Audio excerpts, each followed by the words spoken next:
कहाँ नहीं ढूंढा प्रथम ने राधा को, लेकिन हर जगह से बस मायूसी ही हाथ लगी।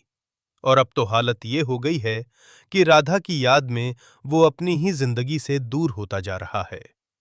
घर के लोग कहते हैं कि राधा अब इस दुनिया में नहीं रही, उसकी आत्मा भटक रही है।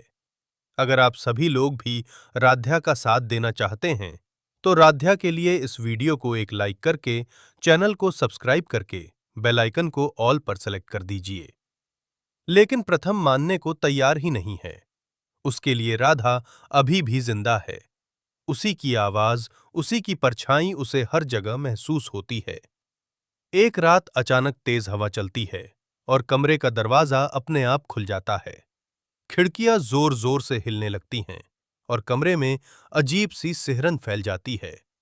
तभी पीछे से एक जानी पहचानी आवाज आती है, प्रथम। और वो पलट कर देखता है, लेकिन वहां कोई नहीं होता। उसका दिल तेजी से धड़कने लगता है। फिर वही आवाज दोबारा गूंजती है और इस बार वो आवाज बिल्कुल पास से आती है। प्रथम घबराकर पूछता है, कौन है? सामने आओ। तभी दीवार पर एक साया उभरता है, जो धीरे धीरे एक लड़की की शक्ल लेने लगता है। प्रथम की आंखें नम हो जाती हैं और वो धीरे से कहता है, राधा, क्या तुम हो? साया कुछ पल के लिए रुकता है और फिर एक दर्द भरी आवाज में कहता है, तुमने मुझे भुला दिया प्रथम। प्रथम कांपती आवाज में कहता है, नहीं राधा, मैंने तुम्हें कभी नहीं भुलाया।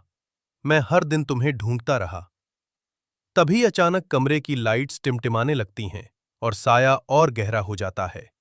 राधा की आत्मा अब उसके सामने होती है, लेकिन उसका चेहरा अधूरा और डरावना होता है। वो कहती है, मुझे किसी ने मारा था प्रथम, और वो आज भी जिंदा है। ये सुनकर प्रथम सन्न रह जाता है और सच्चाई जानने की ठान लेता है। अगले दिन से वो हर उस जगह जाता है जहां राधा आखिरी बार देखी गई थी। लोगों से पूछता है, पुराने कागज खंगालता है, लेकिन हर बार कोई न कोई रहस्य सामने आकर उसे और उलझा देता है। धीरे धीरे उसे एहसास होता है कि कोई उसे सच तक पहुंचने से रोक रहा है। एक रात फिर वही आवाज उसे बुलाती है और इस बार वो उस आवाज के पीछे पीछे एक पुराने सुनसान घर तक पहुंच जाता है।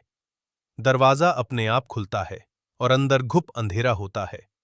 जैसे ही वो अंदर कदम रखता है, दरवाजा जोर से बंद हो जाता है और दीवारों पर अतीत के साए उभरने लगते हैं।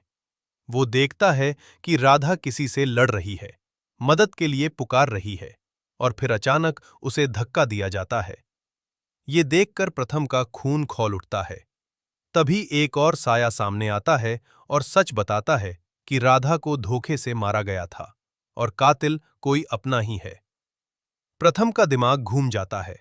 उसे हर उस चेहरे पर शक होने लगता है जो उसके करीब है। उसी समय राधा की आत्मा फिर प्रकट होती है और कहती है, सच तुम्हारे सामने है, बस उसे पहचानो। तभी पीछे से कदमों की आहट आती है और असली गुनहगार सामने आता है। उसकी आंखों में डर और गुस्सा दोनों होते हैं। वो कहता है कि उसने ये सब मजबूरी में किया, लेकिन अब कोई सच जानकर जिंदा नहीं बचेगा। कमरे में अफरा तफरी मच जाती है।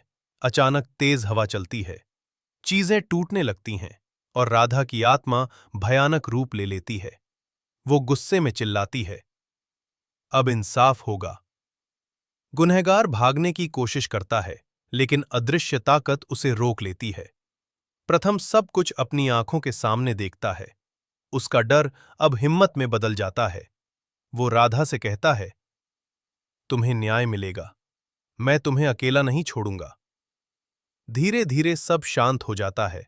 सुबह होती है और सब कुछ सामान्य लगता है, लेकिन प्रथम अब पहले जैसा नहीं रहता। उसकी आंखों में सच्चाई और दर्द दोनों होते हैं, और जब वो आईने में देखता है तो पीछे राधा की हल्की सी मुस्कान दिखाई देती है, जैसे वो अब भी उसके साथ है।